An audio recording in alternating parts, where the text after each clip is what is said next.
AIF's Bay Area Young Professionals chapter. I'd first and foremost like to thank our awesome speakers, Sanjay Mehrotra, CEO of SanDisk, Roman Chikara, Global Technology Leader at PwC, and Kitu Kalori of NEA Associates.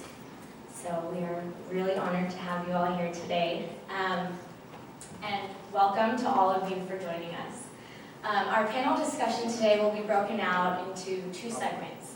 The first will be focusing on technology, the evolution and growth of globalization, and where we see it going in the future. And the second portion, which will be a little bit shorter, focusing on education. As you know, AIF supports a lot of nonprofit initiatives, one of the most important being LAMP, and one that we've been supporting for the last year. For those of you who are not familiar with LAMP, it basically supports children living in migrant areas in India who their families will migrate during harvest season, and they'll be pulled out of school to go and help them and provide an income. And as a result, when they migrate back to the urban areas, are behind in school or will drop out and don't end up getting an education. So what LAMP does is it provides education and housing to these students so that they can stay in the urban areas and stay in the schools, and their parents can continue to go for harvest. So $50 will sponsor the education of one child for an entire year. So thank you all for coming, and without further ado, let's get started.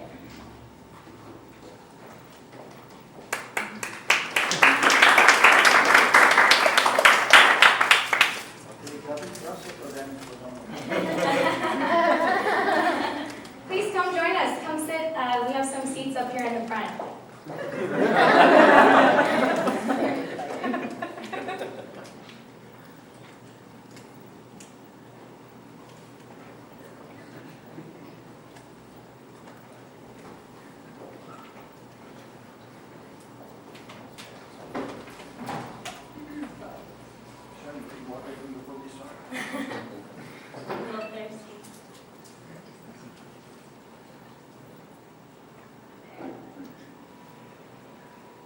So before we begin the depths of the discussion, it would be great if each of you could provide a snapshot on your background. Where did you grow up? Where did you go to school? How have you been able to achieve success as an immigrant in America? And why did you go into technology? No, we should start. So I grew up in Hyderabad, India, what's now Telangana, and I did my undergrad at IIT Madras. In those days, the only way you got married is if you were an engineer or a doctor, and I did not like biology, so that was that. But then came here for grad school and went to SNE Buffalo before starting working at Silicon Graphics. And you start thinking about, how did you achieve success as an immigrant? I've never really aspired to have a particular role in my, call it a failing or whatever, but I never thought to myself that one day I'm going to become a CEO or one day I'm going to become a venture capitalist. I've really, for me, I'm sure I can speak for a lot of people here who are immigrants here. Our dream thing was like, getting a job and, getting your first H-1B, and then from there to green card, and from green card to citizenship or whatever. It's like one step at a time. And there was never really this long-term thing, at least at the time that we were there. The one thing that I have always focused on in my life, and that's kind of helped me in my professional life, is what are you learning at any given time? What is the skill that you learn? And any skill that you learn takes a certain investment of time, right? I a lot of you kids, when you were much younger, I'm sure your parents shoved you into piano or Bharatanatyam or whatever else. And you know that you sucked when you started. But over a period of time, you got good. And that's when that passion builds for that art form or whatever you learn. And it's the same thing, even in the technology field. Right? When you first start programming in C or C++, you suck. And you just identify the right mentors to learn from. And so, at any given time, I'm always like, okay, what is the skill that you learn? And I was talking to Neeraj earlier today, when you are in a situation, the thing that you focus on is, what are you learning? Are you contributing? Are you making money? And is there a sense of fulfillment? And if you get all four, you're in a dream job. If you get like 3 out of 4, you're like really lucky. Even 2 out of 4 is very good. 1, maybe you should start. But and then when you start thinking about success, I like to say this: while success is purely random. Right? Read the book called "Fooled by Randomness" by Nassim Taleb. It talks about how even Bill Gates was really lucky. Zuckerberg was really lucky. Let's give me a break. Right? I can tell you how he got lucky. While success is really lucky, of course, you can put yourself in a position to take shots at goal. Sustained moderate success is not accidental. Right? And that's all you can aspire for. Right? And so whatever wild success I have had in my life is pure luck. It just happened to be in the right place at the right time. I got to meet my mentor, Jim Clark, and at Silicon Graphics. And we started a company together, and one thing led to another, and here I am. Right? And how did I get into technology? I mean, I was good at math, and engineering came naturally to me. And all honesty again, we were in the right place at the right time, back in the early 90s. Because one was Y2K happened, and if you were an Indian engineer, you were like hot property. And there was a period of time, I remember, during this whole startup scene that I was involved in. If you were part of a startup and the startup didn't have an Indian VP of engineering, you were not doing something right. Right?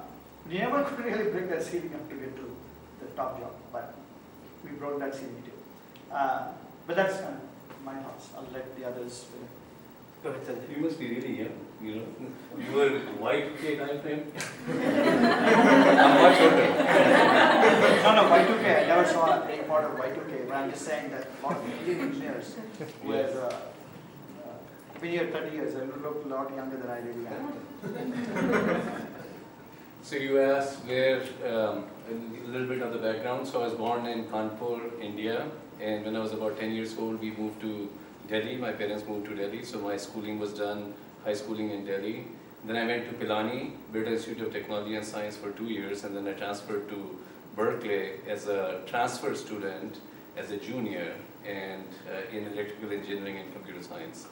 And I always like to share the story that my dad always had a dream that sent me to the US for studies, even though he didn't really have full means to afford it, but it was a dream that he pursued right after higher secondary. I applied to US colleges after higher secondary, which is 11 years of schooling in India, and they told me that, well, you have 11 years, you need to do 1 more year of school before you can apply to college. So I went to Pilani. My dad, and even though I had admission in IITs, but at that time my dad encouraged me to go to Pilani because it was in collaboration with MIT and Ford Foundation, so he thought it will make it easier to come to the US with that kind of schooling. And I applied again from MIT, and in the second year I got admission. Went to the US Embassy to get visa, got denied 3 times. The third time when I got denied, my dad said, we'll talk to the counselor. They said, you can't talk to the counselor, who are you? He still found out that counselor is at lunch, there was a picture of the counselor posted in the lobby of the US Embassy in Delhi. He said, we'll wait for him. He got to come through these doors here. And sure enough, he walked through those doors. My dad kind of tagged along with him, me just like a tame 18-year-old, just following my dad. The counselor says, I don't need to talk to you. He let my dad into his office. He said, why should I talk to you? I should talk to your son. He said, no, my son is not 18 yet. Anyway, for next 20 minutes, my dad just blasted the counselor that why would he not give me a chance to come to the US to study at an institution like Berkeley, and how he's depriving me of my future by not letting me do it. 20 minutes later, the counselor asked for my passport, went to the back of his office, stamped the visa, I got the visa. So through that, I learned that tenacity, you have to start with tenacity. You want any aspect of your success, you don't just give up. And I think that experience and that what I observed from my dad that day really truly has shaped my life, and sometimes my kids see that in me as well. They're both here, that I don't easily give up. You just keep at it, and that's pretty important. How did I achieve so-called success? I totally agree with Kitu, and you hear this from a lot of people. Luck has got a lot to do with it. Getting that visa that day was, yes, tenacity, but it was lucky too that that counselor in some way was God sent. Okay, but in terms of my own thing, I feel that mentorship to me has been extremely important.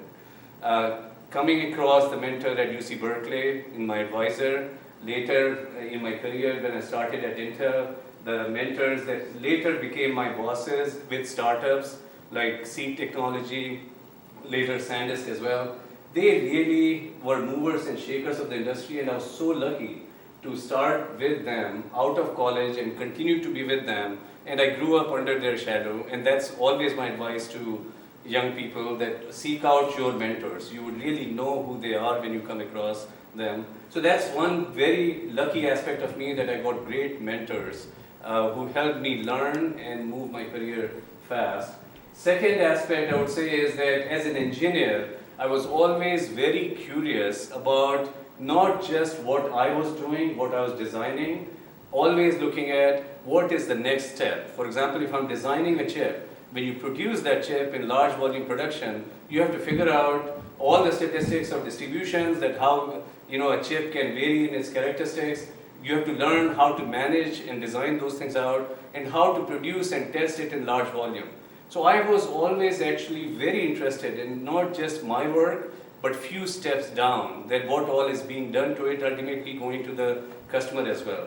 And I believe that curiosity, that attention to detail, and really wanting to make sure that whatever I was designing ultimately met the bigger picture in terms of the customer requirements was also key, and it helped me learn the full value chain fast, and ultimately helped me grow fast as well. So that's the second thing I would always say to people, that try to stay curious and go above and beyond. Not just your job, extend yourself, try to really reach out, and you'll be amazed how much you can do. And third aspect that really in terms of success important for me was never being afraid to take risks. And early in the career, what is there to lose? You change jobs, you work for certain people, you try certain things. Even if it doesn't work out, it's actually only goodness if you fail, because you learn from your failures. So taking calculated risk and not worrying about it, don't be reckless, but still taking the risk to really make sure you're doing something bigger, better, faster, cheaper, whatever that experience that you want to target. I think these were really the three things that I believe contributed to my success. And you asked me, how did I get interested in technology? I think very much like him. In India, although Raman, he got married, whether he was doctor or not a doctor, not an engineer, but he got married very well here to Sabina. But for me, I think she was a risk taker. Calculated risk, good calculation there, Sabina. She's a good investor. But also being good in math, not liking biology, And seeing the family, everybody being an engineer, and my sister at that time was studying electronics at Roorkee. You know, for women in India to be studying electronics at that time was very, very early. I think that inspired me to go into electrical engineering. And then once I came to Berkeley, I think the curriculum at Berkeley was just phenomenal. It really taught me semiconductors so well that it was easy to go to the industry and really start working in semiconductors at the time. I started in 1980 from college. Okay, so my background. So I grew up in Delhi, and I had all my education in Delhi. I went to University of Delhi, Shri Ram College of Commerce. Unlike my fellow panelists here, I was also a science student, and my oldest brother is an IIT Delhi graduate, so I used to follow my brother, and I wanted to do engineering. And my siblings and my parents brainwashed me into not doing engineering. And the rationale for that was, I being the youngest in the family, I was supposed to live in India and take care of my parents, while my siblings were in the US. And at that time, this is in 1974, engineering really didn't have much of a career in India. So chartered accountancy was emerging as a new profession, very highly paid and highly respected profession. So my parents convinced me that I should go into accounting, so that's why I moved into accounting. I did after my undergrad chartered accountancy. And then I was just visiting my brother here in the US, and this is 1982, and liked it, and I said, well, let me try if I can find a job over here. So I landed back into technology accidentally, that's what I will say. I consider myself incredibly fortunate, and I think everyone who came to the Bay Area in the 80s and or 70s and lived here would say that, to have lived and grown up in this area, in this valley, because there's only one Silicon Valley. In terms of my education here in the US, I didn't have any formal education in the US, I just did the CPA. In terms of what would I say contributed to my success or has contributed to my success over the years. So I've worked in this professional services organization, so in my view, the first and foremost contribution has been the companies I've worked for. So part of it may have been luck, part of it may have been effort. So I consider myself again very fortunate to have joined Price Waterhouse in 1984, and before that actually I worked at Price Waterhouse 3 years in India also. So once you join a company which is very bright, very well established, very global, the opportunities you get are accordingly based on that company or institution. The second I will say is the kind of people you work for. So I consider myself again very fortunate to have worked for some of the brightest people at PwC.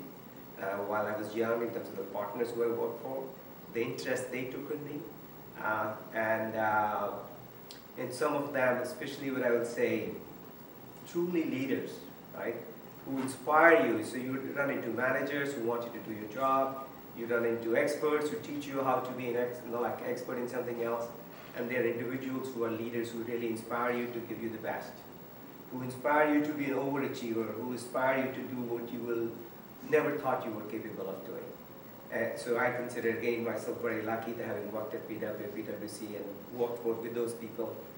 And then lastly, like in a professional services organization, the advantage you have is, in essence, every engagement you are working on is a different job.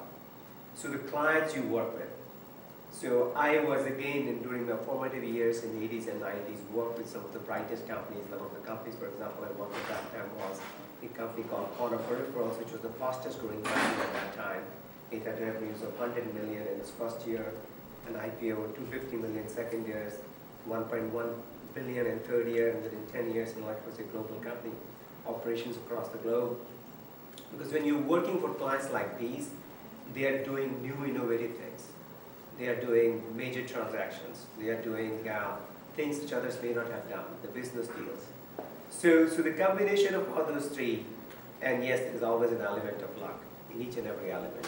In the company you join, the people you work for, the clients you work for, all those factors I would just say led to my success. And as I said, in terms of technology, I was in technology, walked away from it, and the luck brought me back into it in a different role. If I may just add one point to it, both of them made a comment about mentorship, and I did too. I deal with a lot of entrepreneurs and relatively young entrepreneurs, and one sort of mildly concerning trend I see is that, a lot of young people sometimes don't realize the value of learning from others, right? And they're like, how hard could this be? I'll figure it out, And, obviously a lot of them are very smart people. And they look at, the examples of Bill Gates or Mark Zuckerberg and say, okay, they could do it, I could do it too. But if you look at it from a percentages point of view, the percentage of time that somebody like that succeeds is actually a minuscule percentage, right? And there are a lot more times that somebody who tries to do something by themselves without learning from others, learning the ropes from others, ends up actually big, right? And so I guess my message to you is this, right? Try to combine the right amount of smarts and wisdom. And wisdom comes from experience.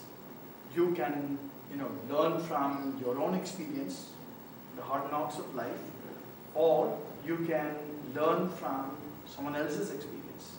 And this is one of the things that I can see is a common theme between us, that is, we've actually learned from the people that we work for, and they've been kind enough to teach us what we know today. I agree, that certainly is a common theme. Another common theme is that parents shaped our lives. So listen to your parents. Thank you. So next we kind of want to segue into the evolution and growth of the industry. We've seen, especially many of us having grown up in the Silicon Valley and having parents working in technology, really an evolution to now being in the Snapchat age from before when there were no cell phones, or if there were, they looked like bricks. So with that being said, first question is for you, Raman. In a recent publication, you emphasized the importance of digital IQ in individuals and organizations as a crucial factor in business development and growth. Could you elaborate more on what digital IQ means in the rapidly growing tech space? So the beauty of technology is that it's constantly changing. The innovations in the technology world are driving new things. And as a result, most of the time, corporations are kind of catching up with technology. So what we refer to digital is basically use of technology, the most recent technology, by corporations in all facets of their life. So each and every organization, each and every element of organization, how can use the most recent technology. And we now conduct a survey called Digital IQ Survey, where we're basically assessing how the companies are using digital. And the interesting thing is, and we focus this survey on a broad population, but also look at the subset of the population in terms of the technology. And what we found is that in the technology, where you would think that everybody's living and breathing technology, that they will be embracing digital and kind of transforming their organization at a very rapid pace. That is not the case. What the interesting, the study we did, we basically found was that only one third of the technology CEOs are really embracing digital and including digital in all aspects of the organization. More often than not, they look at only customer and sales activities. So digital is something which has the ability to transform organizations, increase their revenue, increase their customer experience. But very often what we see is that the companies are doing it in a very narrow scale versus at a broader scale. And then some of the other things we found in this study is that for a company to do digital at a broad scale, you really need to have support at the top. So the companies which have successfully embraced digital and transformed themselves are the ones where the CEO pioneered or led or supported that initiative, versus the ones where you did not have full digital impact are the ones where it is considered more as an initiative versus and overall theme of the organization. So, bottom line, technology companies are underpunching their weight. See, if you look at technology, technology is clearly one of the mega trends today, which is disrupting all industries. You can look at healthcare, you can look at broadcasting, you can look at finance, you can look at any industry, and technology is out there disrupting it. That's why you have companies like GE reinventing themselves, opening offices in San Ramon because everybody wants to be in the technology. And so technology will continue to disrupt other industries, but for technology companies to really get the benefit of that disruption, they need to first disrupt themselves and then disrupt other industries. So that in a nutshell is what the digital article is talking about. How have you seen globalization and a growing reliance on tech impact the high-level strategy at a global firm like PwC? Describe how PwC's strategy has changed in the last 6 years and what specific examples can you give? So PwC has identified 5 mega trends. So these are the mega trends which are kind of impacting the global economy. And those 5 mega trends are demographic shifts. So you basically have older population and to a larger extent in developed world and younger population in the developing world. The second one we talk about is urbanization. Like more and more people are moving to cities, and that's having an impact. The third one is shifting of power, economic power between the developed world and the developing world. The fourth one is technology. The technology is clearly a mega trend, which, as I earlier pointed out, also is really impacting industries across the globe. So for PwC to accept that mega trend and leverage that mega trend, what we are doing is using technology to change our processes. So more and more, each and every, to the extent we talk of the world not being digital, we try to be digital ourselves. So our processes are getting improved. The way we serve our clients, the tools we use to serve our clients, we're using more and more technology. And thirdly, we are also using technology to improve our quality and reduce our cost.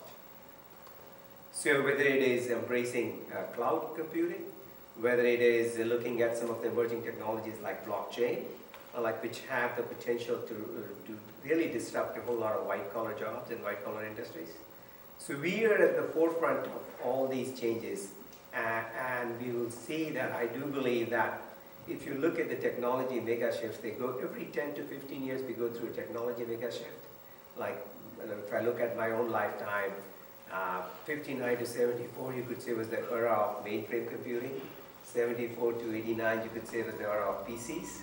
89 to 2004 was the era of network PCs. And 2006 onwards, you could say is the era of mobile computing. And now we are going into the next era of connected smart devices or IoT or whatever you say. So I do believe that, and PwC does believe that we are on the verge of some major disruptions in the next 10 years. And we as an organization need to be very well prepared for that by embracing technology. Can I add something to that though? And maybe this is a little controversial in the sense that while technology is disrupting a lot of businesses, it is also putting a lot of people out of jobs. Right? And it is creating a socio-economic divide between haves and have-nots. We're already seeing that here in the US, and it's much more pronounced in fact, countries that are just starting to adopt some of the technologies that and are leapfrogging some of these technologies. And I'm just curious as if you guys, and we think about this a little bit within our own firm, I'm just curious if you guys have thought about, how does that impact, like a embrace of technology, particularly in some of these emerging markets, could result in a strife that is unmanageable, in a sense. So clearly, that's a question which comes up very often, and I have a little simplistic view of life there.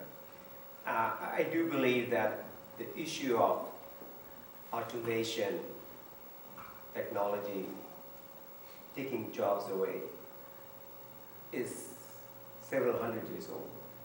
Like even back in the 18th century, 19th century, when the non-industrial revolution was coming in its initial phases. Yeah, when the car replaced the horse. Yeah, right. And when I look at even within our own organization, I would say the technology has really enhanced our efficiency. When I started with the firm in 1984, we didn't have any computers. There were only 5 compact big machines. I don't know, you guys won't even remember them. Some of you even remember the first compact computers to a big, thick suitcase, right? And it could do minimal things. That was the only computer which used to exist in professional services firms, to the point where we are today. So while we have, as a result of technology, we become more efficient, productivity is high, but I don't think our employment levels are any low. I disagree with that. So I do believe that the employments will continue to change.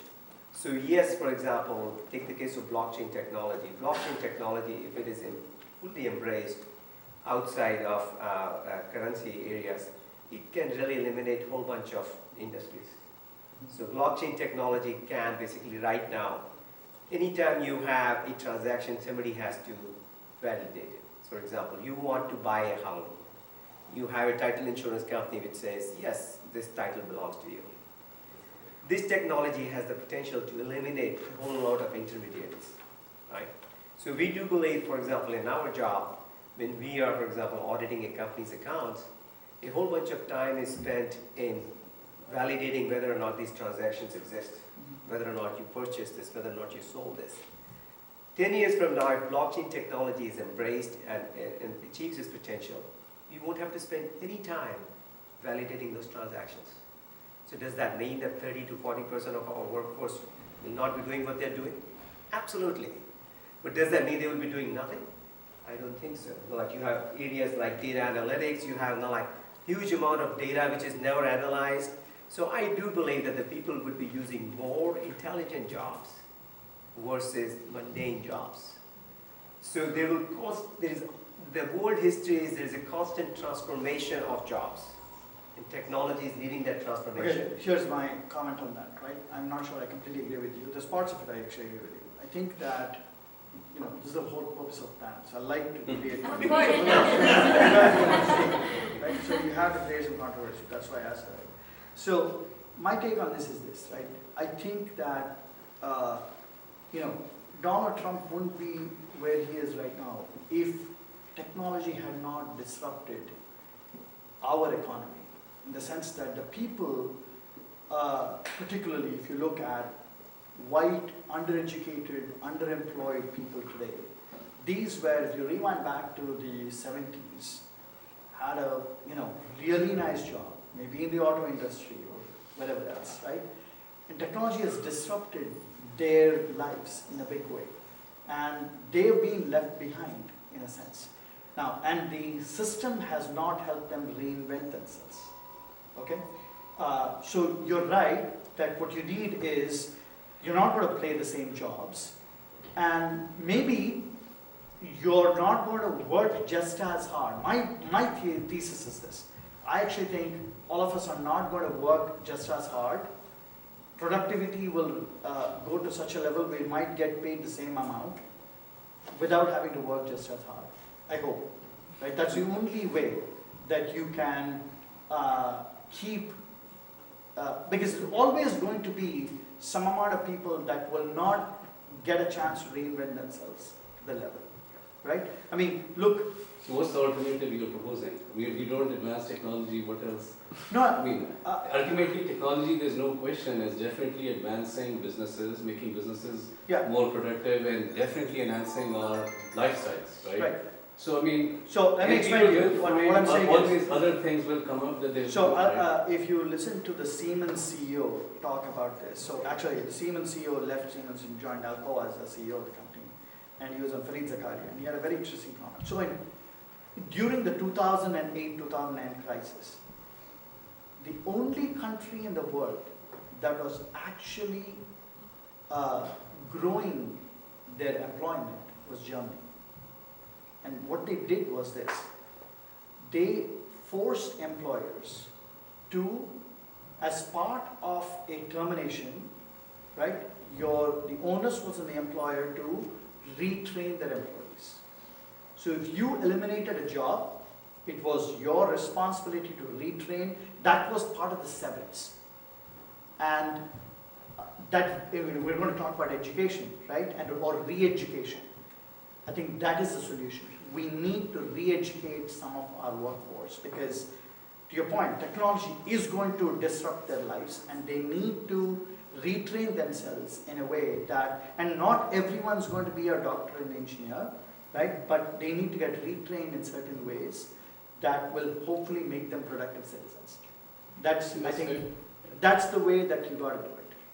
I think I like to tell. It's both a public sector and a private sector policy issue. I agree. I like to tell when I talk to young kids that, look, you should consider yourself incredibly fortunate that you are coming to work or working in the early phases of your life at a time when the world is very connected, when the opportunities are very global, when the technology is really, like transforming the world at a very fast pace. But at the same time, you need to prepare yourself to transform your skills and transform your knowledge at a very rapid basis. This is an issue organization space, this is an issue individual space. So the people and the organizations who are able to transform themselves with times succeed and prosper, and the ones who do not, they disappear, right? It is, every company is going to have this issue. You just read yesterday, Intel announced 11,000 layoff or 12,000 layoff. Intel pioneered computing, right? And was extremely successful. As the world has moved into mobile computing, they were not that successful in that. So every company, 15, 20 years has to kind of retransform itself.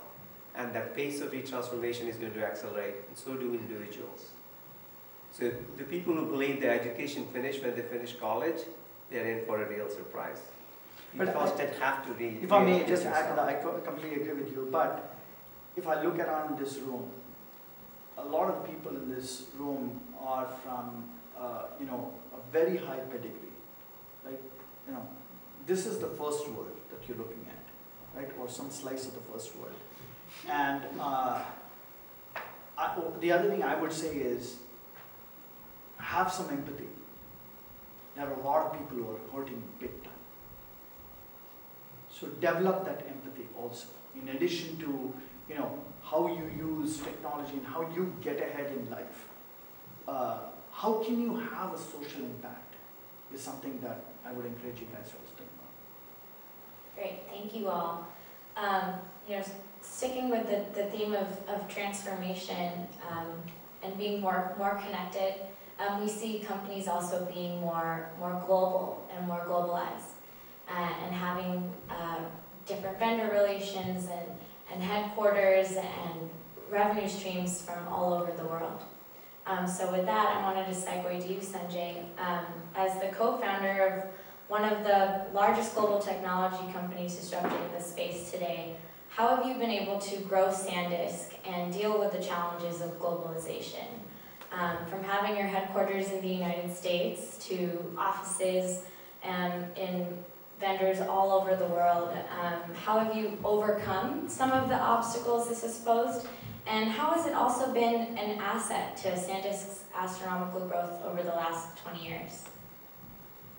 So the DNA of SanDisk is absolutely rooted in diversity. I mean, SanDisk co-founders, one from Israel, one from China, and one from India here.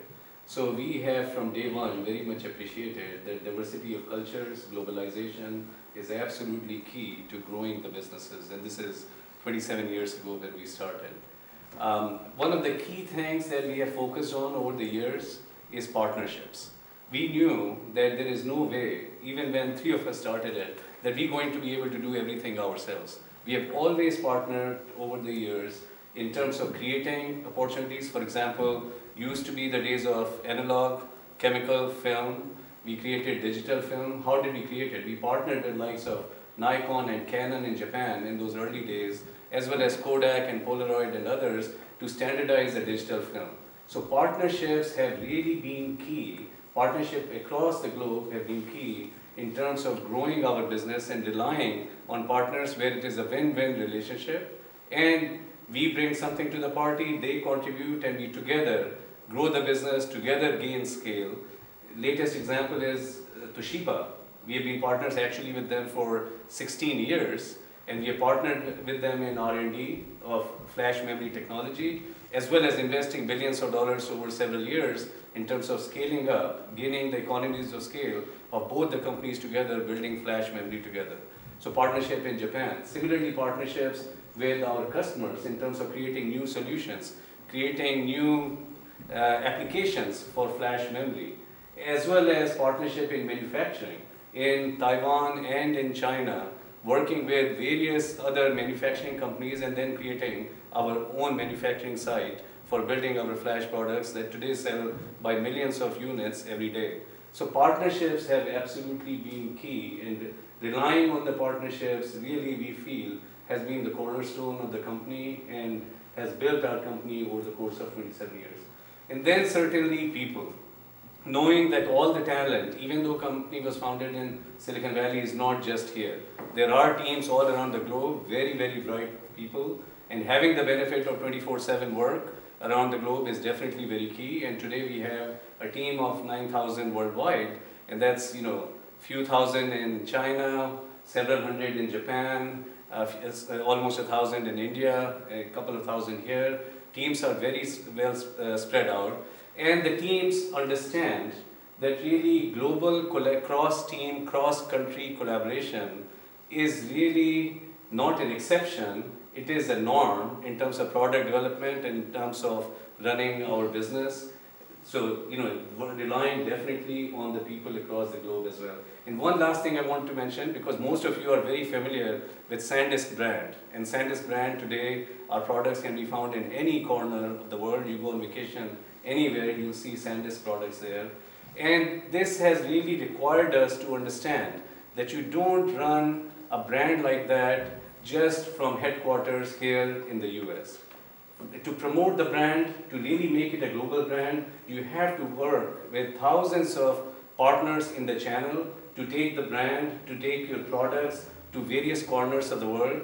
But you also have to understand that what does that product mean to different people, different demographics, different geography, and make sure that you design the products to meet the requirements of various countries, various geographies.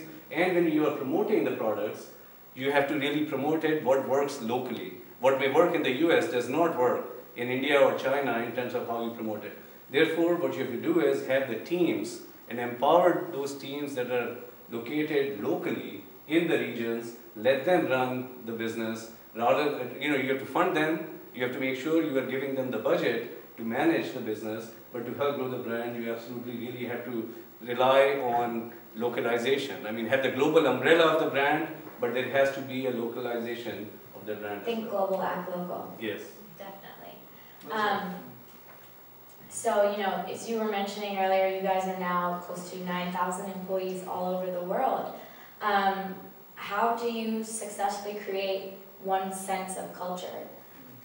Very good question, Natasha. And I went to a Stanford program in 2009, and it was a business school program. And they talked about, and one of the quotes that really stuck with my mind is that culture eats strategy for breakfast. All of us think that it's all about strategy and making sure you're executing to that strategy, and that's what makes you successful. But truly, to make a large company and to grow a company, there has to be a culture that ticks in a company. And in our case, how do we maintain the culture? And I'll be very honest with you, that even though we grew the company from 1988 until 2009, we of course had a culture in the company, but we never bothered to articulate what is that culture.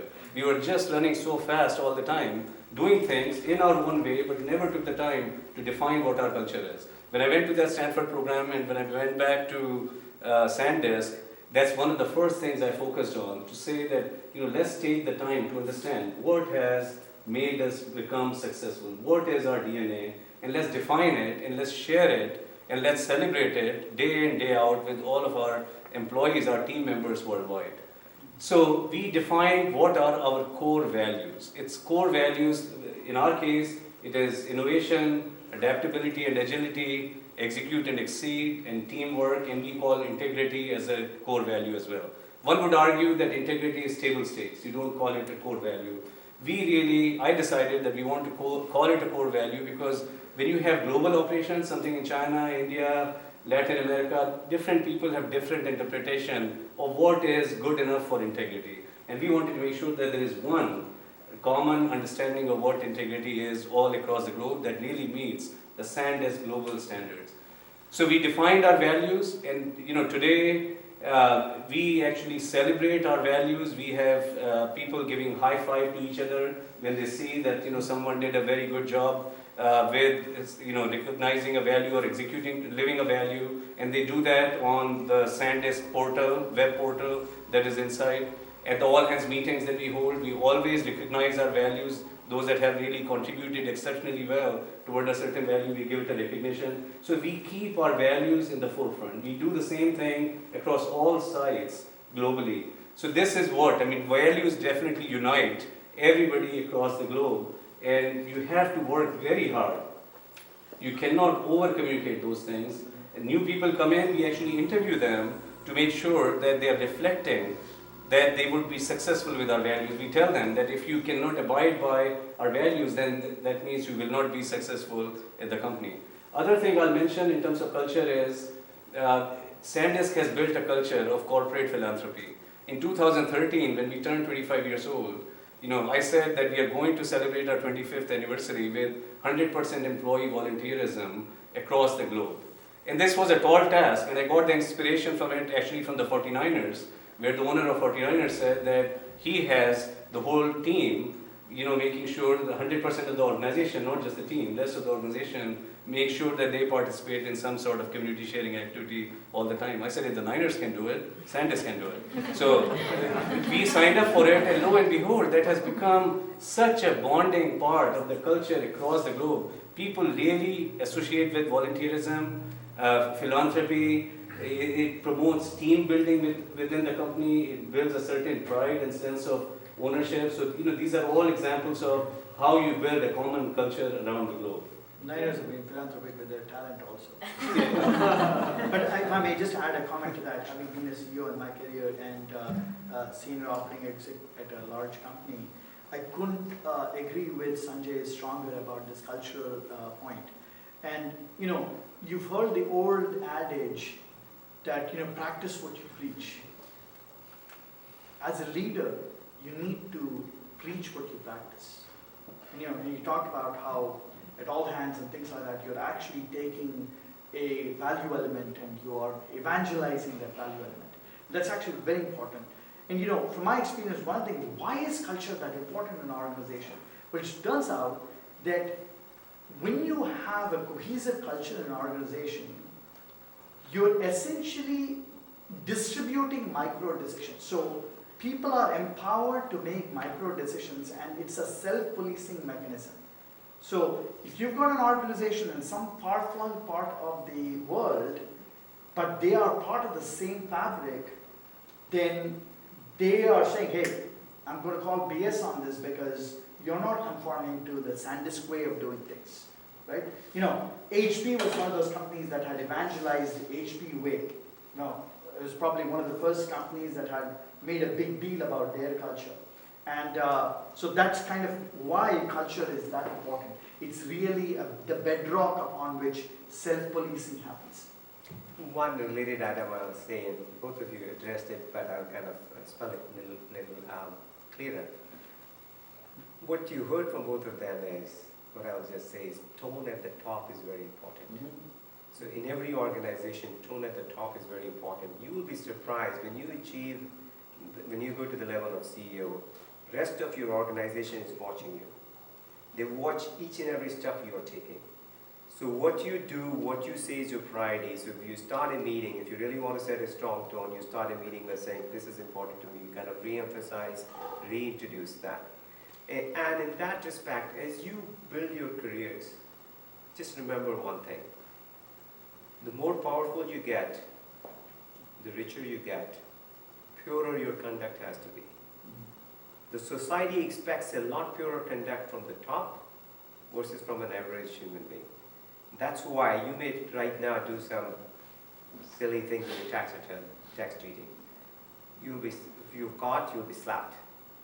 You're a CEO, You do something similar like that, you're going to lose your job, probably going to end up in the jail.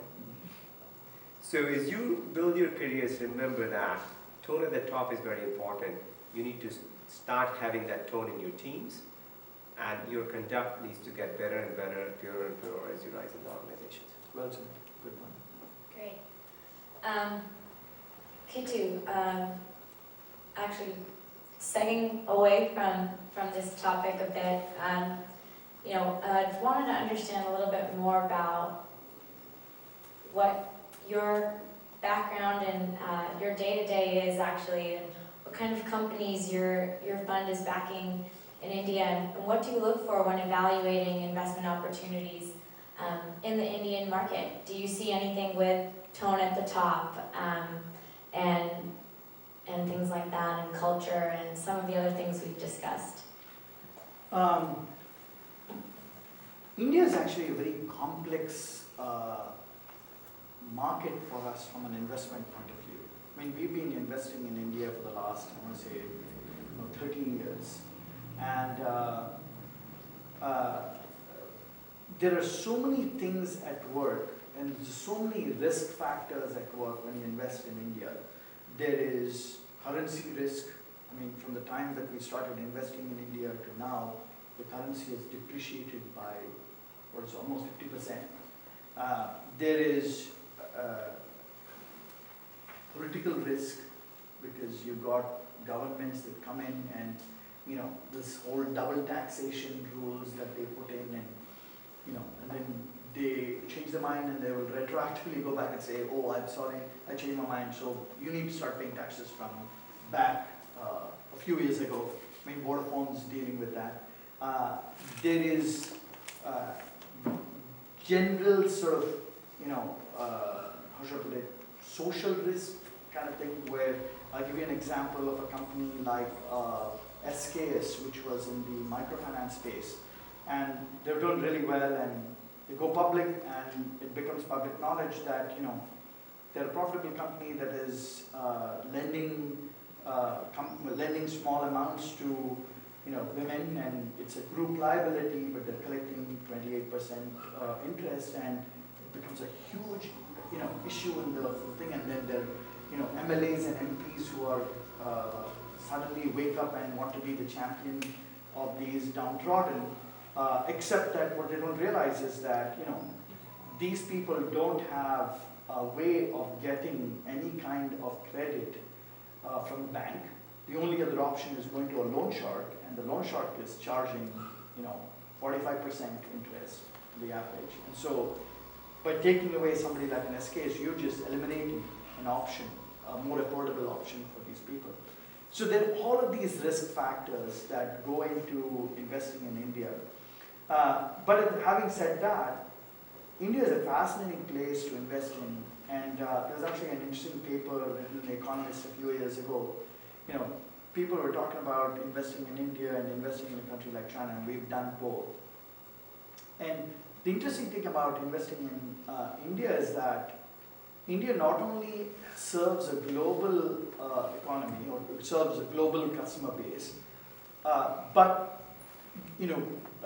consumer spending is a significant part of the GDP in India, which you couldn't say as much about China. China, the local spending is not as much.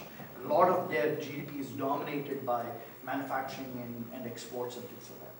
So that's a good sign. And you folks probably know, if you went to India, every year you go to India, the mobile thing is just taken off, right?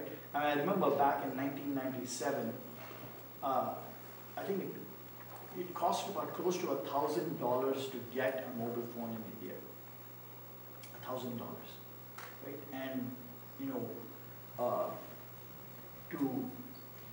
each minute of talk time was like prohibitively expensive. Fast forward down, it's like 1 rupee standardized anywhere in India. You don't pay when you receive a call. And now there is jargon. I went and played golf in India, in Bangalore, and the driver says, "Sir, I'll give you a missed call." I'm like, what is it? Basically saying, I'm going to give you a call, don't answer.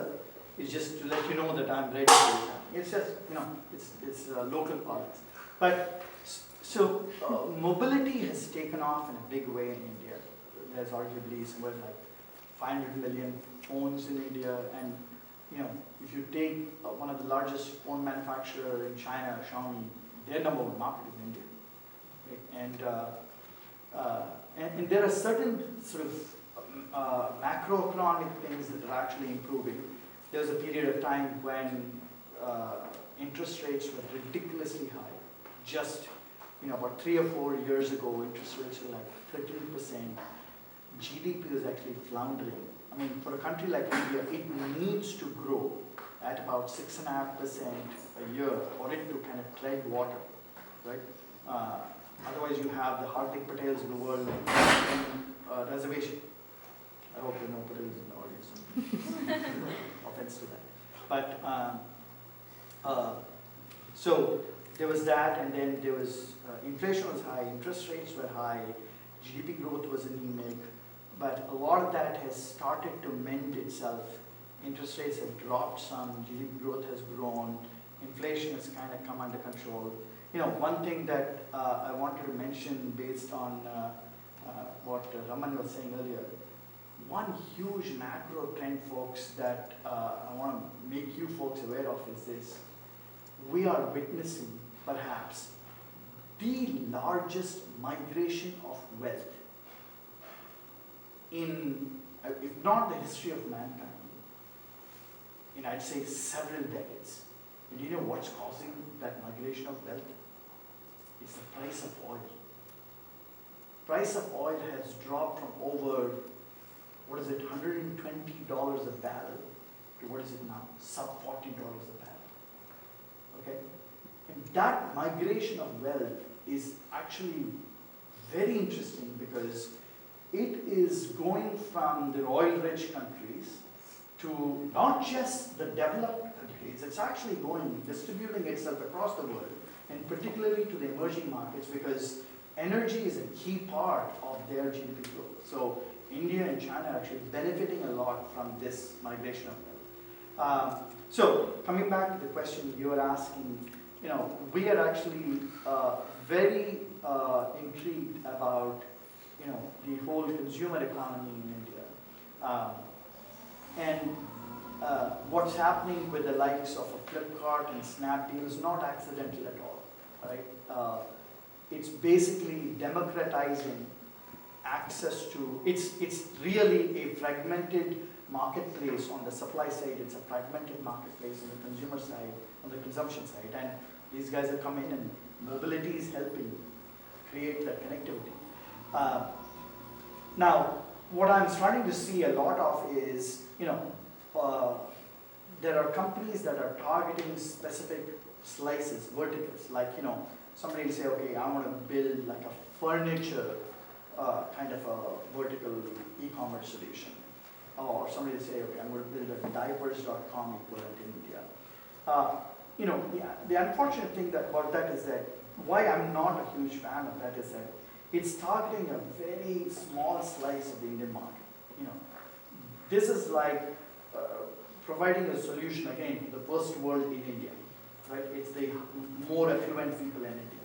And so I've been pushing our team in India to say, okay, let's try to see if we can solve it in a much more horizontal way for a larger portion of the audience.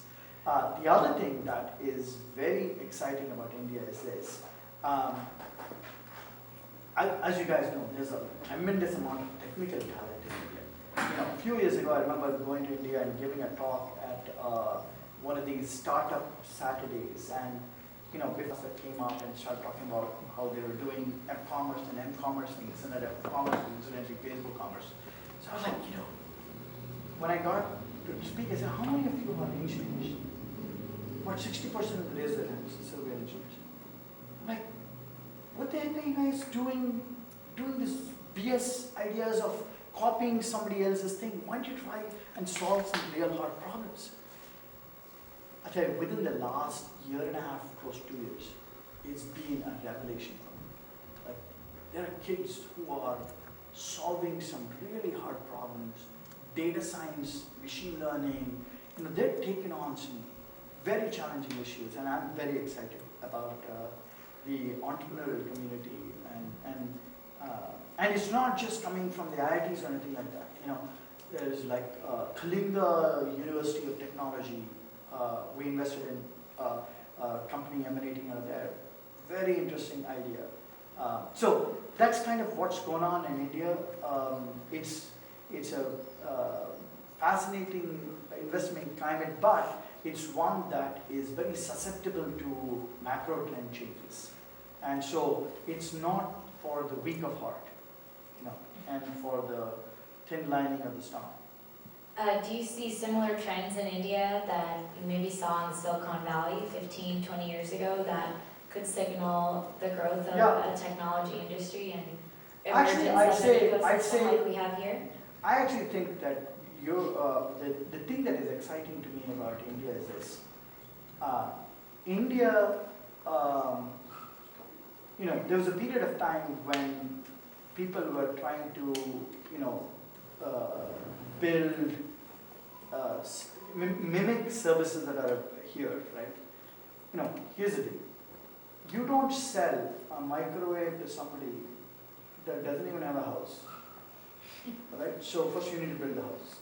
So we've come a long way in terms of building the infrastructure. There's still a lot of work to be done, right? And there's government policy that needs to change. The GST taxes are still onerous, and the whole employer-friendly taxes and the employer-friendly, you can't fire people that easily in India, which is creating all sorts of issues. People think about why is India not a hotbed for manufacturing? The number one issue is not that you don't have cheap labor. The number one issue is actually our tax laws. Because to put it simplistically, the very thing that helped India get its independence, the sort of policies that we embraced under Gandhi and Nehru, post-independence actually screwed us. Because we embraced a small-scale, charka kind of thing. How do you compete in a global economy with just encouraging small-scale industries? You can't compete with that. And so, but if you want to build a large-scale company, you need to create some policies and that are a little more employer-friendly because, employers, as Sanjay will tell you, you go through good times and bad times, and you need to have some amount of flexibility from a workforce elasticity point of view, and that just doesn't lend itself. And so, unionization of workforce is a big deal in India, and this is where our friendship with Russia probably influenced us. But the thing that is actually exciting about India is there's a lot of leapfrogging of technology happening. Like, India was never into ERP and CRM and shit like that, right? But now with the advent of software as a service, I'm actually seeing like companies, even mid-market companies, embrace like little CRM solutions in a big way. So I'm just saying that India is seeing a phase where they're completely bypassing a wave of technology that we've seen here. Like, okay, we don't want to go through that. Thank you very much. We'll suffer amnesia and move forward. So that's kind of interesting for me. Great. Kind of looking to the future, Sanjay, what is a trend you've noticed in the technology industry that you think will impact the way SanDisk plans its strategy in the upcoming years? We're going back to what Kitu said, we're so much in the era of software, and how do you think that'll affect hardware storage, and where do you really see the future going? I think we are in the era of data, we are in the era of data analytics. IoT was talked about, billions of IoT devices. I think by 2020 they say there'll be 30 billion or so IoT devices, and we are just at the very start of that. And there are billions of connected devices today, your smartphones, your notebook computers, your tablets, your watch, all of this is generating data all the time. That data has to be analyzed, it has to be stored, it has to be captured, it has to be stored, it has to be shared, it has to be analyzed, it has to be analyzed fast, and then it has to enable decisions and experiences for businesses as well as individuals. So we are absolutely in this age of data, right? And data analytics, which means storage is going to continue to grow. Storage has to be fast. It has to have low latency so that you can make decisions based on data fast. We are all data-driven economy today. So lot of growth for our company, and you know that we are soon going to be acquired by Western Digital, another storage company. They are based on hard disk drive, but there's no question that the future is all about flash. That's why they're paying several billions of dollars to acquire SanDisk. But for this combined company, as well as certainly for SanDisk, this exponential growth in data is absolutely going to be very important, which is goodness for our storage solutions, which are today primarily hardware based, but there is no question that the trend is to add software to it. Hardware tends to get commoditized, but software is what enables you to build value, to build differentiation, and we are going more and more toward hardware plus software solutions. Because yes, data is important, storage is important, but you need to make it very efficient as well. Cloud computing is a very, very important trend, right? That requires data to be shared.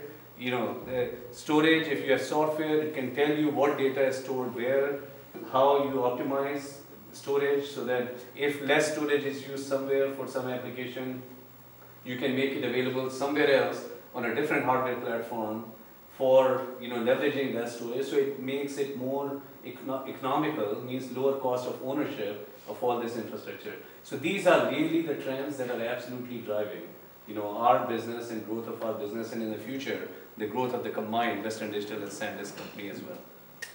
Definitely. Roman, so from a global technology standpoint, where have you seen the most sustainable growth in your clients? What challenges have they faced, and what will they face in order to sustain this growth in the future as we are moving into this new era? So, from a technology perspective, industry perspective, the best way to look at it is through the lens of investors. So investors are always looking at growth, prospects for growth, so I give you different angles of investors.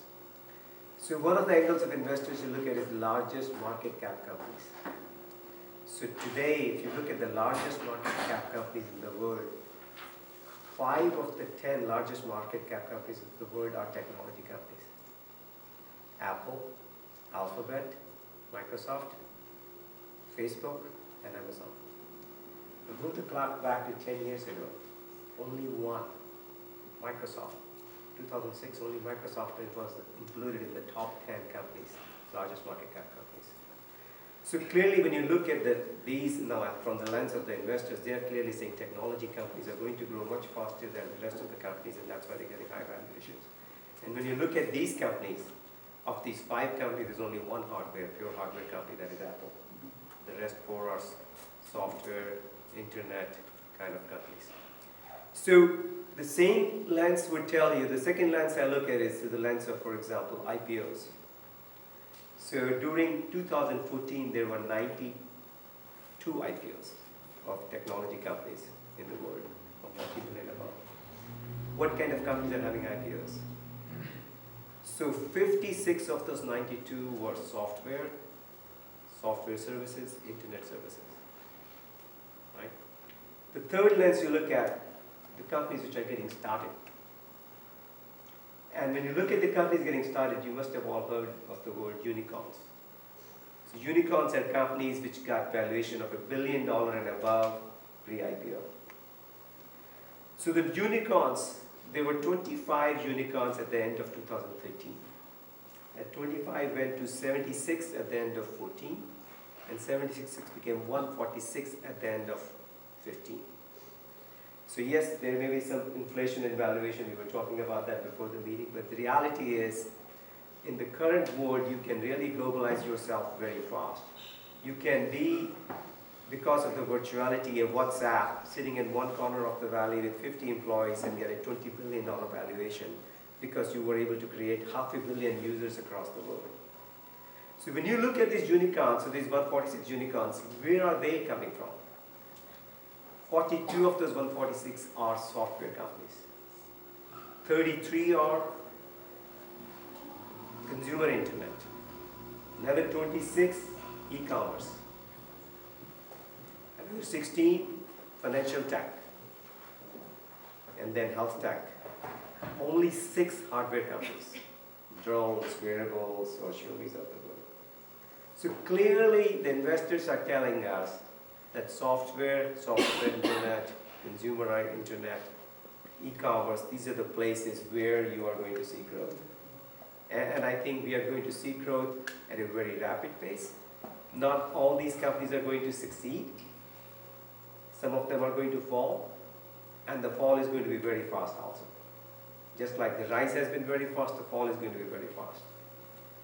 Now, which ones are going to succeed is going to be a function of how they are able to get a large user base and translate that user base into revenue producing activities and cash flows.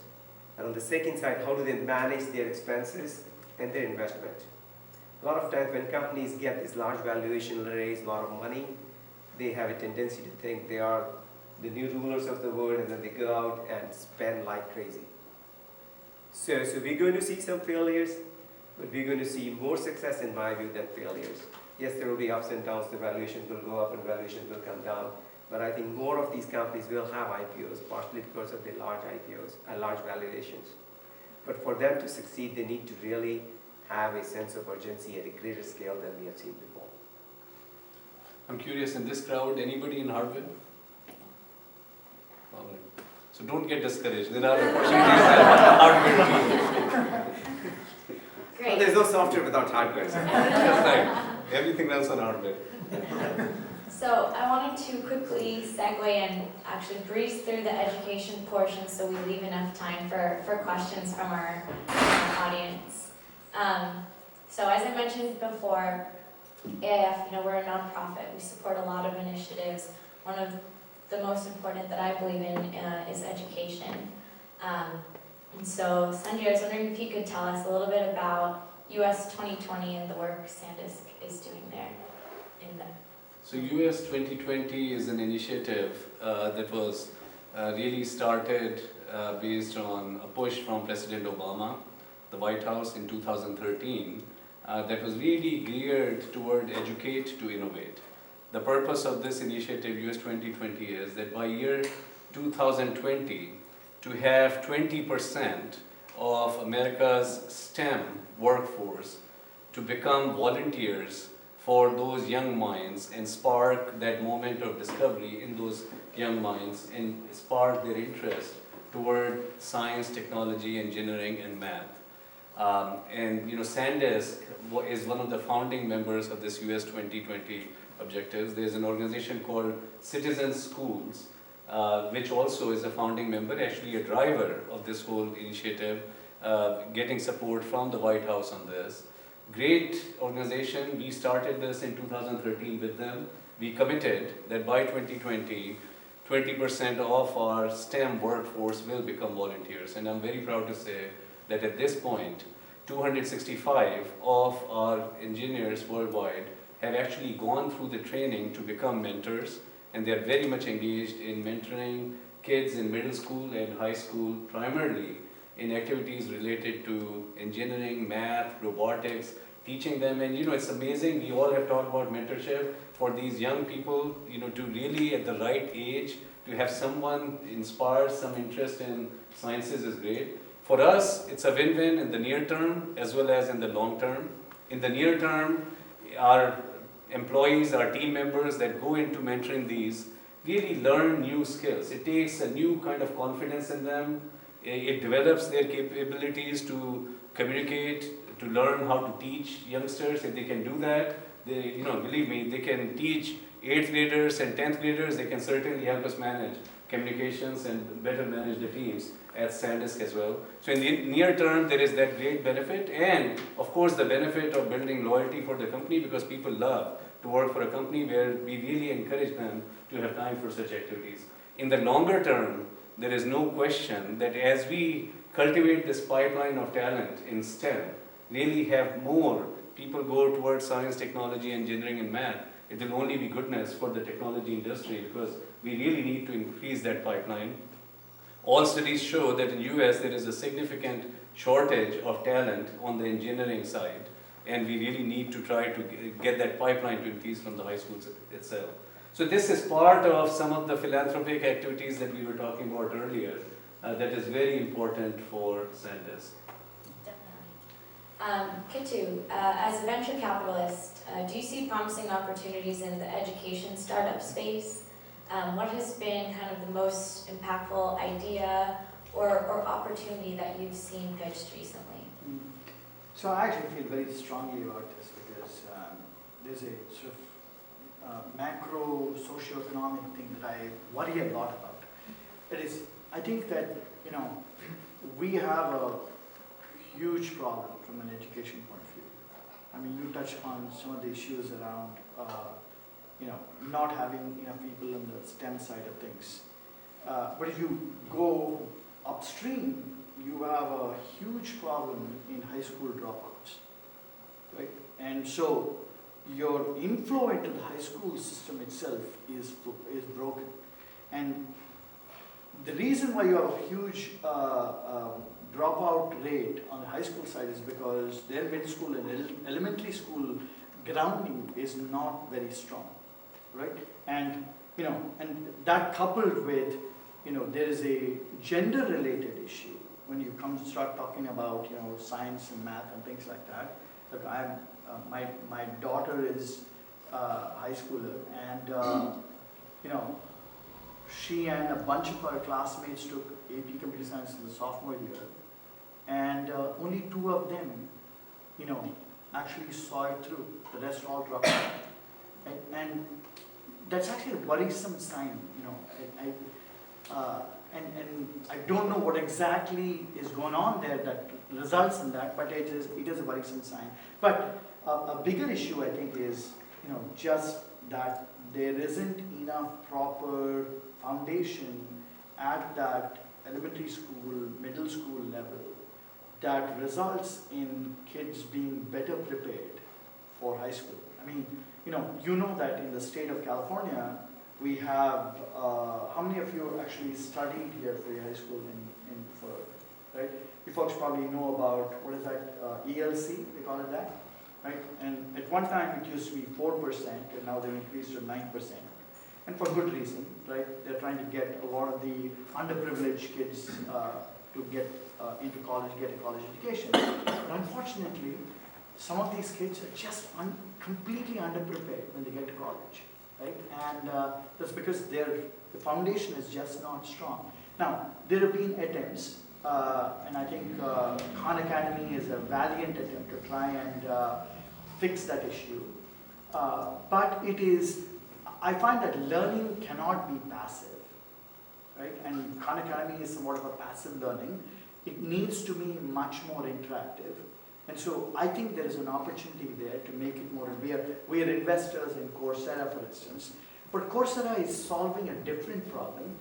They're taking people who are already graduates and kind of, embellishing their skills, right? Again, I go back to first world problem. That's solving a first world problem.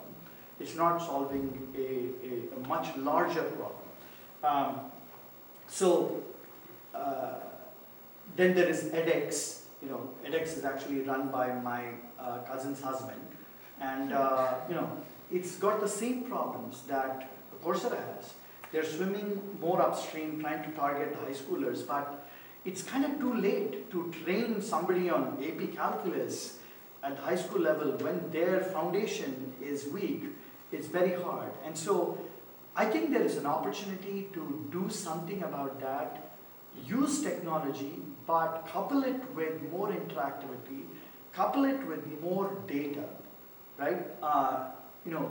Like I've actually met a company in India that is building a platform where they train kids on how to, or test taking, on test prep. But they are so sophisticated, they know exactly, how long a kid has pondered over a question, right? And then when they answer that right or wrong, they then have a flow chart of how they direct them one way or another based on that response. So there are ways to actually use data science to be smarter about how you educate kids also. But you know, another sort of controversial comment I make is, I actually think there's now an overemphasis on STEM, right? And I'll tell you from my own experience, having grown up in India, right? If you went to an engineering college in India, I did, guess how many liberal arts courses I did at IIT Madras? One, right? And it was a humanities course that I knew was an easy A, and the professor was, you know, into music, and I was into music, and I knew I didn't have to attend the class. You know, so, but I think that, you know, now if I look at it from an investor point of view, and you know, I look at companies, you know, I think that grounding in technology helps you figure out the what and the how.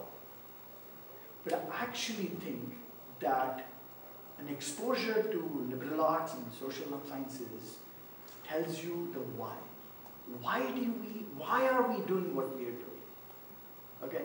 And so I actually think this is where the US education is actually, you know, a lot of people damn the US education, particularly sort of the college education, but it gives you a certain exposure that you don't get in a lot of the other, I mean, we're products of that space, and we didn't get anywhere near that kind of exposure.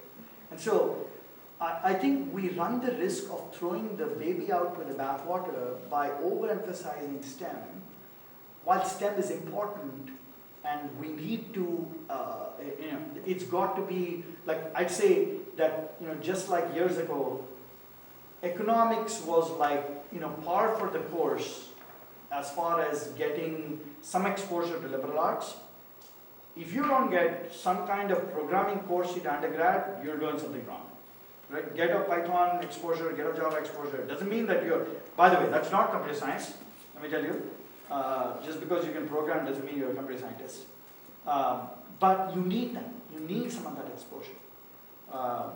And the third point I make from an education point of view is, not everyone is going to be engineers, not everyone is going to be doctors or lawyers or chartered accountants. There are people out there who desperately need to reinvent themselves. And I think there's an opportunity to retrain them. You know, like I invest in a company called LearnUp. And what LearnUp does is they look at jobs like staples. Say, okay, I have these jobs, right, that I need to fill. And so what they do is they create a curriculum, and it consists of, you know, some publicly available videos and some, and then, you know, so you have to go watch these videos, they'll test you at the end of it. And so now you can say, okay, I've been trained on this particular job, and now you apply for that job. And what I liked about it, at least, you know, it's catering to a much more mass kind of thing, because you got somebody, say, who is a receptionist, right, or who's doing some sort of a, you know, semi-skilled job, and that person's job is gone away, right, because something's gotten automated. Now, that, how do you retrain that person? It's too late for them to go back to college unless, of course, you know, community college becomes free. So I think there is an opportunity there to have a much wider social impact while still building a commercially viable business. Cool. Sorry for the long lecture. No, it's great. Kind of the privilege, the 1%, you know, with Postmates or Snapchats that really cater to the 1%, but are still valued at billions. Do you believe this perception is accurate, and do you think there's a way to shift the focus to bigger issues like education, poverty, and illiteracy? I think I've gone on my soapbox, so I'll let these gentlemen first. I personally feel that the premise of this question is flawed. I feel that, you know, certainly technology has really, you know, absolutely enabled the masses to do more and to enrich their lifestyles, you know, work better, live better, and play better, right? Kitu was giving example earlier that how phones used to be $1,000 phones in India, and today in over last many years, it was about feature phones. Today, every phone in The India smartphone. is going towards smartphones. Smartphone is enabling them to run, new applications, whether enabling farmers to do things. You go to India, you see the maids in your house, how they are using the technology. So yes, there may be a lag. They may not be on Snapchat. I'm not on Snapchat, I have no clue. So I'm not part of that 1%. But they may be lagging in different parts of the world, certainly in terms of use of technology. But there is no question that over the course of the last several years, the technology absolutely is advancing everywhere, at different levels, but there's a fast pace of advancement, and it's absolutely enabling, great lifestyle, productivity of businesses. Kitu earlier gave many examples of businesses even in India that are bypassing certain things that may be normally done here, ERP and CRM and all that, and software as service applications. I think these are really. So I don't think that is the case. It's not like people are trying to invent technology, innovate, just to address certain part of the society. They're absolutely innovating because of love of innovation and technology capabilities and the impact that it truly is able to make worldwide. I totally agree with you, Sanjay. I think, back in 2006, when we, at our annual meeting, we went to our limited partners and we said, India, China, and to a lesser extent Israel are emerging as alternate centers of innovation. And so we need to go invest in these countries, in these geographies, and which we did. Fast forward 10 years, have any of those countries supplanted the US as the absolute center of innovation? Absolutely not. The verdict has been delivered. Our lives have materially changed in just the last 10 years, if you think about it. When did the iPhone come out? 07, right? And I think the iPod came out in 05 or something like that, but iPhone came out in 07. I remember when the iPhone came out, like, are you kidding me? Like, we're going to use, this phone thing to do other things. And in a $600 phone. And a $600 phone. We're going to listen to music on this. I actually, one of my, we as venture capitalists don't actually market this too much, but we keep track of our, what I call anti-portfolio. It is companies that we whiffed on, like we passed on, that ended up being great companies. Pandora was one of them. Twice I met with the Pandora team, like, no way that people are going to listen to music on their phone. Was I wrong, really? So, in notwithstanding the fact, of course, there are examples. I met a kid at Stanford. He's like, Uncle, I'm having, like, Facebook and Twitter don't do it for me when I want to contact my friends on campus. I'm like, Nikhil, I'm going to slap you if you're freaking build an app for that, because that's like such a bullshit thing, right? Go do something more meaningful. There are examples, but in general though, as Sanjay was saying, like, look at what has happened, man, in the last 10 years. This place the valley has changed the world. The valley has changed the world.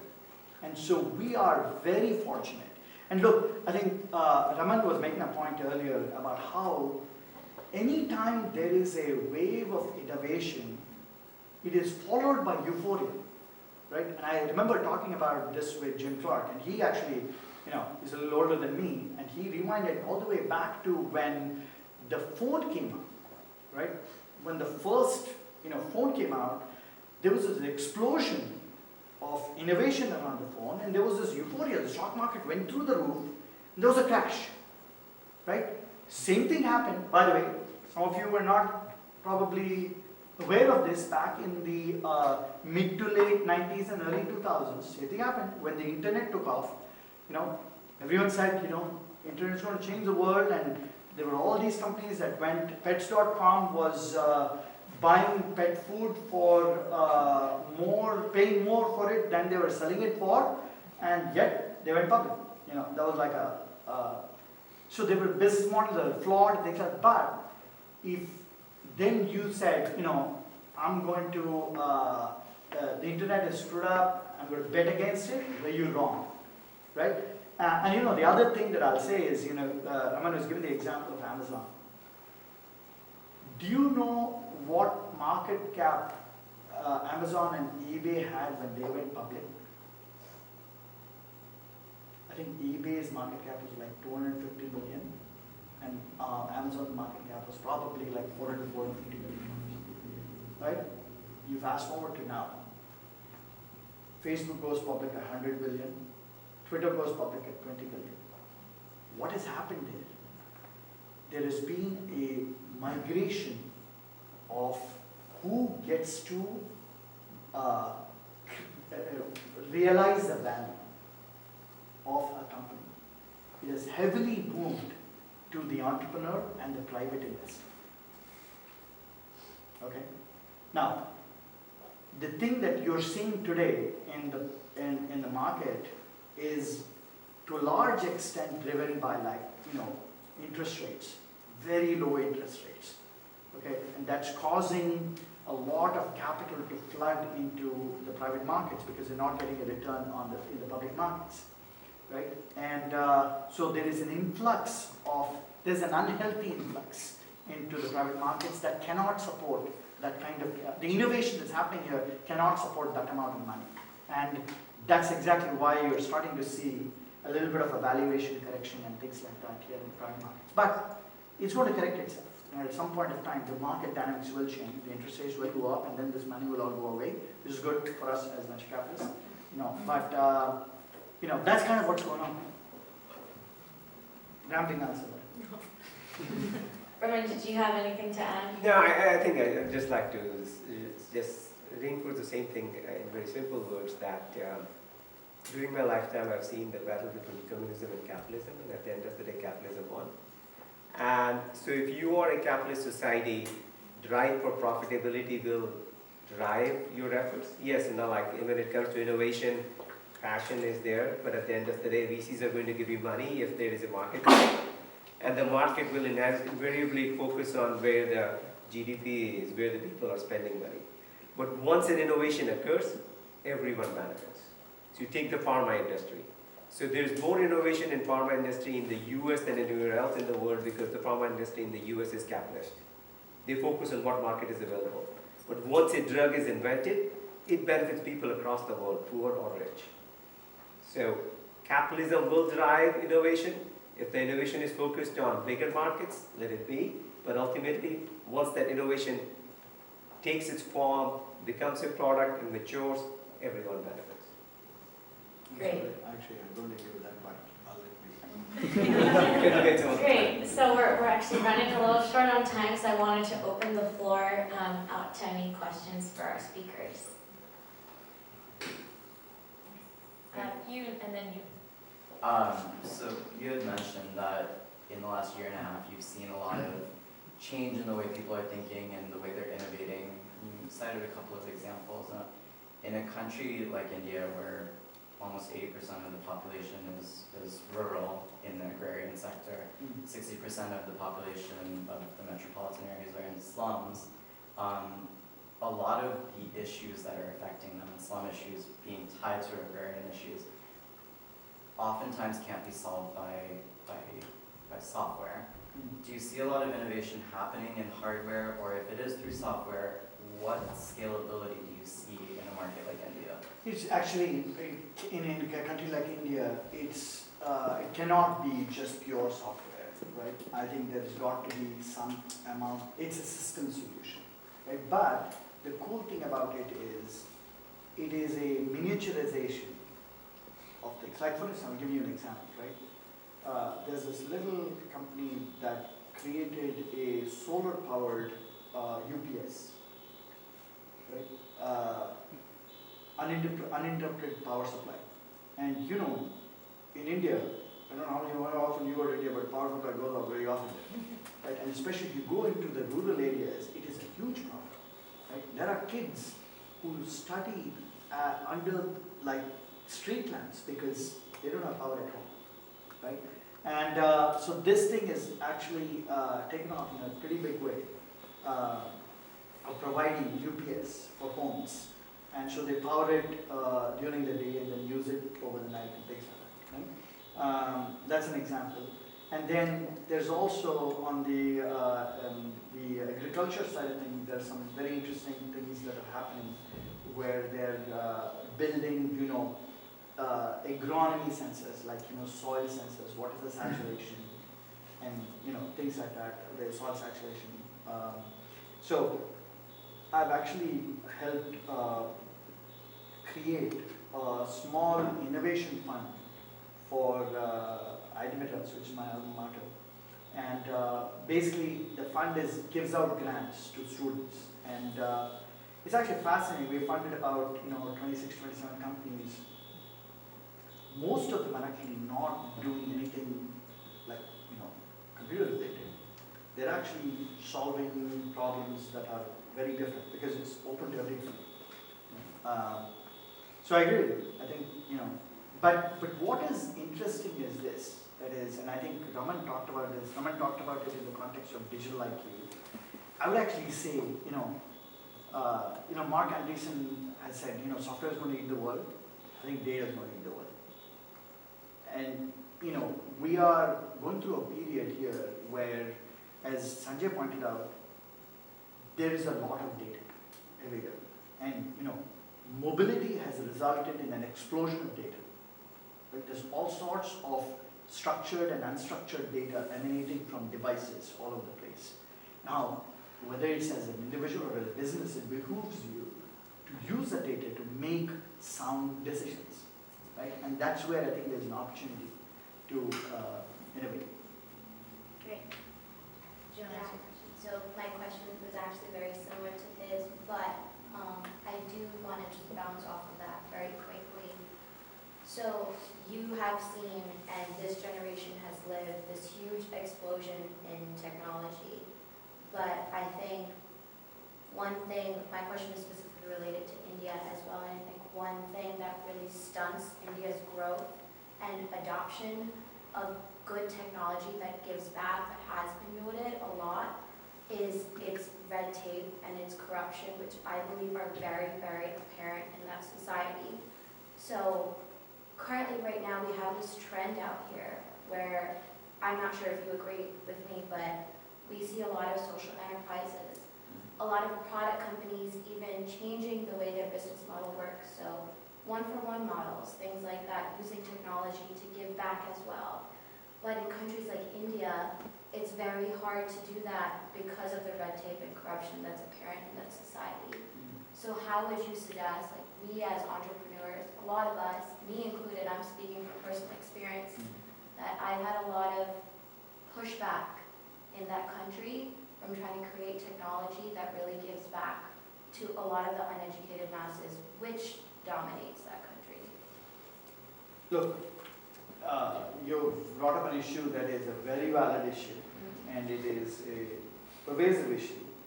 But what I will say is this, right? If you look at how governance has changed, it's not all doom and gloom in India, right? If you look at how governance has changed in India and who are the leaders that have actually emerged, right, is, I'll go back, I don't mean to say this just because I'm from Hyderabad, but Chandrababu Naidu was probably the first chief minister in India that raised the bar from a governance point of view. And he made transparency and integrity and accountability. He ran the state like a CEO, right? And and so he was an inspiration to a lot of other chief ministers. I mean, even Modi, when he was chief minister of Gujarat, I think was inspired a lot by how Chandrababu Naidu led Andhra Pradesh at that time. So you are seeing the masses actually recognize that, and so now you've gotten to a point where there's a period of time people would suffer in silence and corruption. Now they say, okay, if you're going to eat, that's fine, eat, but please deliver something too.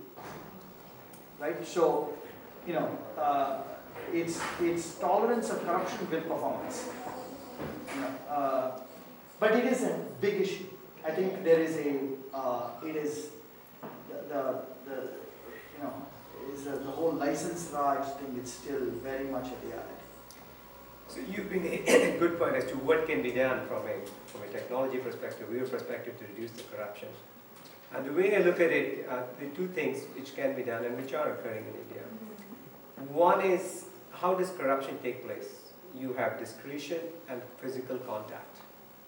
So if somebody has a discretion to say yes or no, and you have a physical contact to get things done, that's where the corruption is occurring. So if technology is automating everything, for example, when I was living in India, to get a ticket in a train, you had to bribe people. Now train reservation is all automated. Nobody can bribe anyone to get a train ticket, right? So automation and transparency. And the third, reducing discretion. So if the Indian government were to be clearer in its rules and regulations, that people really understand it, and they are applying those rules in an automated fashion, there's no possibility of a like red tape or corruption. So using technology to automate things, to enable and encourage the government to clarify the rules and create greater transparency, I think will lead to continuous reduction of corruption in India. Well, I'll tell you a funny story about corruption in India. So it was a few years ago, my son was doing community service thing in India in Bangalore, and I was there with him and his friends, and I said, okay, one weekend I'll take you to Mysore. So we went out to Mysore and we went to visit the Mysore Palace.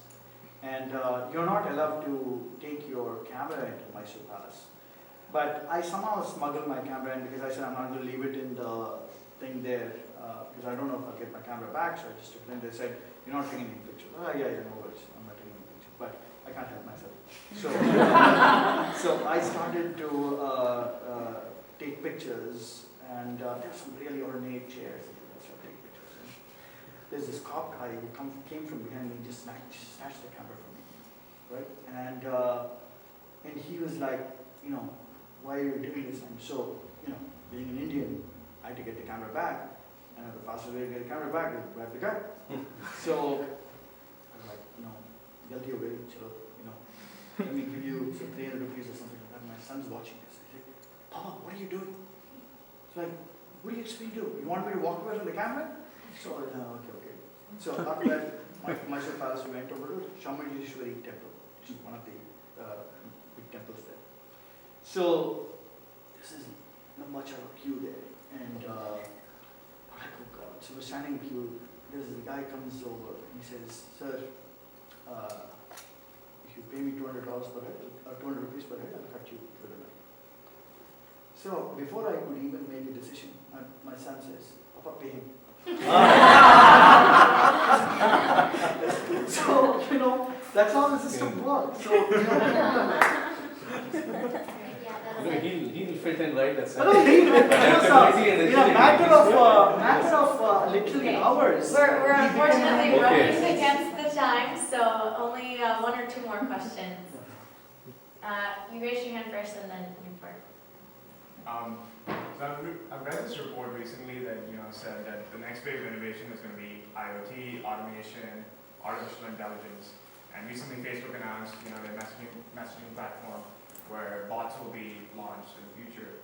So when you think about markets like India especially, with all this automation happening, a lot of jobs are going to get disrupted, and millions of people will be out of jobs because you won't need manual labor anymore. A good example is customer support. You won't need that anymore. So what do you think is going to happen? How are entrepreneurs going to help solve that problem to get people back to jobs? Because having millions of people out of jobs is a big problem. So how are countries also going to help with that problem? I don't know if you guys have ever thought about this, but I can offer opinion on this. So, I was making a joke about Hardik Patel. You know who Hardik Patel is, right? You guys don't know, so okay. Don't ask a question about India when you don't know what's happening in India. But there's Hardik Patel is a young 23-year-old guy who is basically the center of an agitation, okay? Where the Patel community, which is one of the most successful business community, is demanding that they should get reservation. Okay? Now, it turns out that the Patel community is not really a backward caste or doesn't really qualify as a backward caste, at least in the history of India it hasn't. But what has happened is that this is a business community that has focused on, small, medium businesses, but as technology has taken off in India, that community has been left behind, in a sense. And so now, some of their businesses have gone out of business, and here's a community that is finding itself on the outside looking in. So now they're waging an agitation saying, hey, we need to get reservation for government jobs. This is all about government jobs, right? And so, to your point, it is happening, and that's why when Raman talked about automation and technology and globalization, so be careful of what you ask for, right? Today, how many of you are computer science engineers here? You are designing your kids out of a job.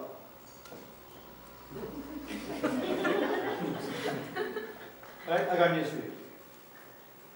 But that is sort of, a reality till you figure out, okay, but not all of it is bad. Even if you're designing kids out of a job, look, you have a country like Saudi Arabia until recently was, flush with cash. They're like, okay, there was a lot of unemployment that didn't matter because they would buy them off. They'd pay them a lot of money. And maybe that is a solution where productivity gets us so affluent that we all don't need to work 40-hour weeks.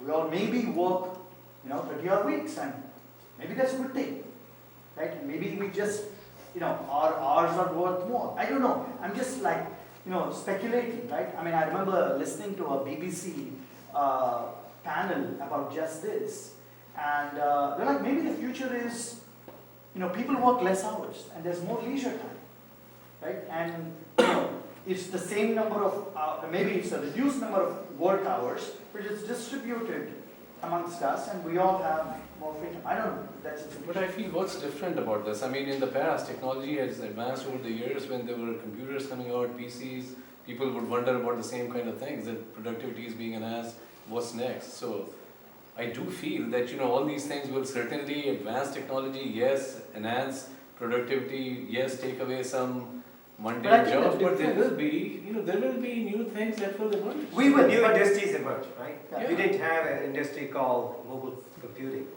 You didn't have IoT, you didn't have artificial intelligence, you didn't have flash drives, right? 20 years ago. So new industries will continue to emerge. That's why I go back to my earlier point. You need to transform yourself, you need to remain vigilant, that you are constantly keeping your skills to the current, and be willing to transform into different industry, different skills, different jobs. And countries will learn that. Some will learn easy, some will learn hard way. The government certainly need to put priorities. Kitu was giving an example of the German government saying, forcing companies to put funds for retraining of people.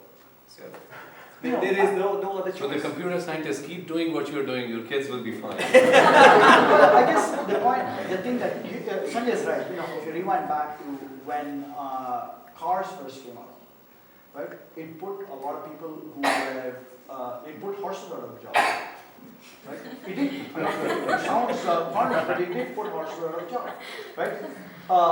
If you also think about what happened in the aftermath of World War II, And horses are still doing okay. I don't know about that. We don't have horses to represent themselves here.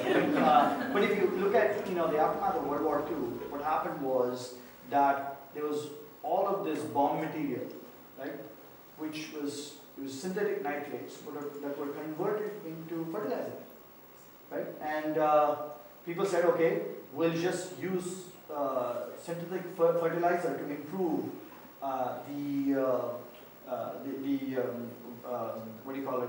yield of the soil, right? And so they also came up with the idea that, okay, corn is C13 isotope, which is got much more energy in it, so we started producing a lot more corn, right? And one thing led to another. What happened was, what was a traditional farm got split into a field irrigated with synthetic fertilizer, and a feedlot with all the cattle in the feedlot, which were being fed corn. But cattle do not like corn. And so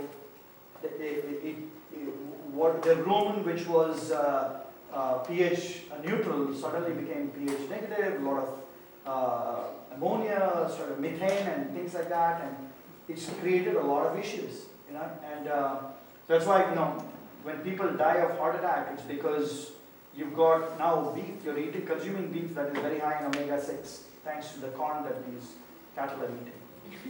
So Natasha, I think AC was turned off long time ago. Yeah, so I think that's a wrap. Sorry, you All right. can answer your question after, but you know, just wanted to thank you all for coming out this evening, and thank you to our panelists for such a riveting discussion. It was really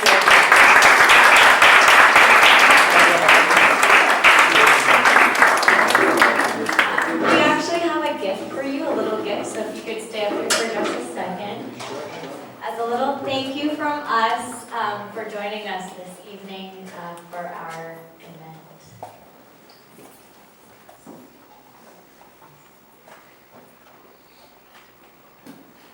It's a gift, man.